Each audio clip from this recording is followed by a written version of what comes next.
Assalamualaikum warahmatullahi wabarakatuh. Perkenalkan nama saya Febri Widodo dengan NIM 2410514015. Pada kesempatan kali ini saya akan menjelaskan tentang neural network. Itu lebih tepatnya implementasi neural network pada bidang kesehatan. Di sini saya memilih topik yaitu deteksi penyakit jantung menggunakan neural network. Dengan tujuan yaitu membangun model neural network yang mampu mengklasifikasikan pasien ke dalam beberapa kelas. Di sini terdapat dua kelas yaitu 0 dan 1. Hanya terdapat dua kelas yang artinya itu 0 tidak memiliki penyakit jantung dan 1 memiliki penyakit jantung. Baik, untuk selanjutnya kita akan menjelaskan apa itu neural network. Di sini neural network adalah algoritma deep learning yang terinspirasi dari cara kerja otak manusia. Model ini terdiri dari beberapa neuron-neuron yang saling terhubung dan mampu belajar dari data. Untuk komponennya itu terdapat tiga komponen. Yang pertama yaitu input layer yang berfungsi untuk menerima data-data masukan dan fitur-fitur pasien. Kemudian ada hidden layer. Di sini di hidden layer ini melakukan perhitungan dan ekstraksi pola atau dilakukannya proses pada data yang tadi sudah diinput. Dan yang ketiga adalah output layer. Output layer adalah menghasilkan hasil perhitungan dari hidden layer atau menghasilkan output prediksi akhir. Contohnya yang dipakai di sini adalah 0 dan 1. Di sini ada itu strukturnya. Seperti yang sudah dijelaskan, terdapat tiga struktur. Di sini ada struktur input layer yang berfungsi menerima data, hidden layer untuk perhitungan, dan output layer untuk menampilkan output. Pada dataset penyakit jantung terdapat 13 fitur, sehingga input layer memiliki 13 neuron, atau di sini nanti bakal ada 13, 1, 2, 3, dan sampai seterusnya, sampai 13. Untuk cara kerja neural network sendiri yaitu ada eh, ada 5 cara, yaitu yang pertama pastinya ada pas data di input dapat yang pertama itu ada forward propagation, itu aliran maju. Data dari input layer diproses ke hidden layer, lalu ke output layer untuk menghasilkan prediksi. Jadi ini caranya maju gitu. Kemudian yang kedua adalah aktivasi. Jadi setiap neuron melewati fungsi aktivasi untuk menentukan apakah informasi diteruskan atau tidak. Di sini ada contohnya yaitu ReLU. ReLU digunakan untuk mengubah nilai negatif menjadi nol, sehingga proses pembelajaran menjadi cepat. Dan di sini juga ada sigmoid. Sigmoid digunakan untuk menghasilkan nilai nol dan satu karena penelitian ini merupakan klasifikasi biner. Dan di sini ada kebalikannya di forward propagation, yaitu ada back propagation atau aliran mundur.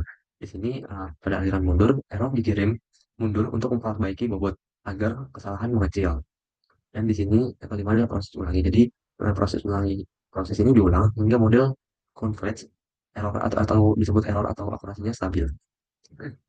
Untuk yang kelima di sini ada datasetnya. Di sini saya mengambil dari hard disk UCI dataset dengan jumlah data yaitu 1025 sampel dan jumlah fitur yaitu 13 fitur klinis.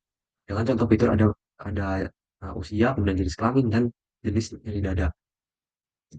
Dan yang keenam di sini ada tahapan implementasinya. Di sini adalah tahapan implementasi di dalam program atau yang mungkin nantinya kita buat atau implementasi dari program yang network ini. Di sini untuk toolsnya yaitu Python, kemudian untuk library-nya yaitu TensorFlow, Pandas, NumPy, MATLAB, Matplotlib, Seaborn, dan Skitler. Untuk tahapannya itu yang pasti input library, kemudian load dataset yang sudah kita download atau kita temukan. Terus yang ketiga adalah membuat data exploratory data analysis. Yang keempat ada split data, yaitu kita nge-split data untuk training dan data untuk testing. Testing maaf. Yang kelima adalah normalisasi dan standarisasi fitur.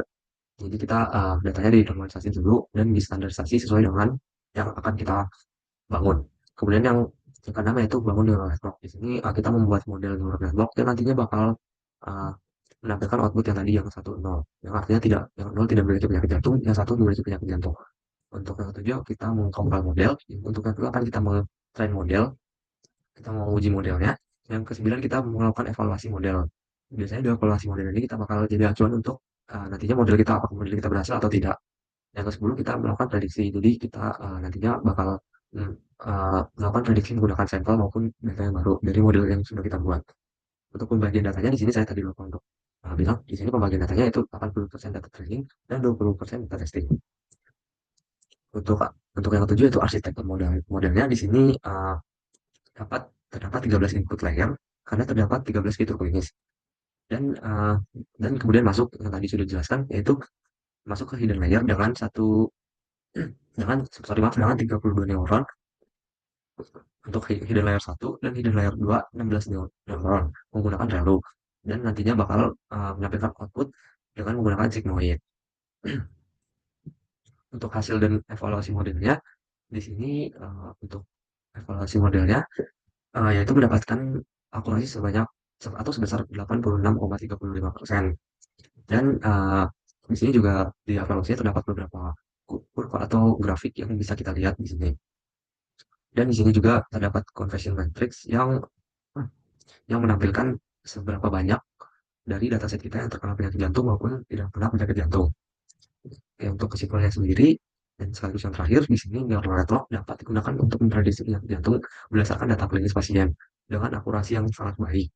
Terus juga model ini yang dibantu dengan neural network mampu menangkap pola non-linear antara fitur sehingga membantu proses diagnosa lebih cepat dan objektif. Untuk manfaatnya sendiri yaitu membantu dokter dalam pengambilan keputusan.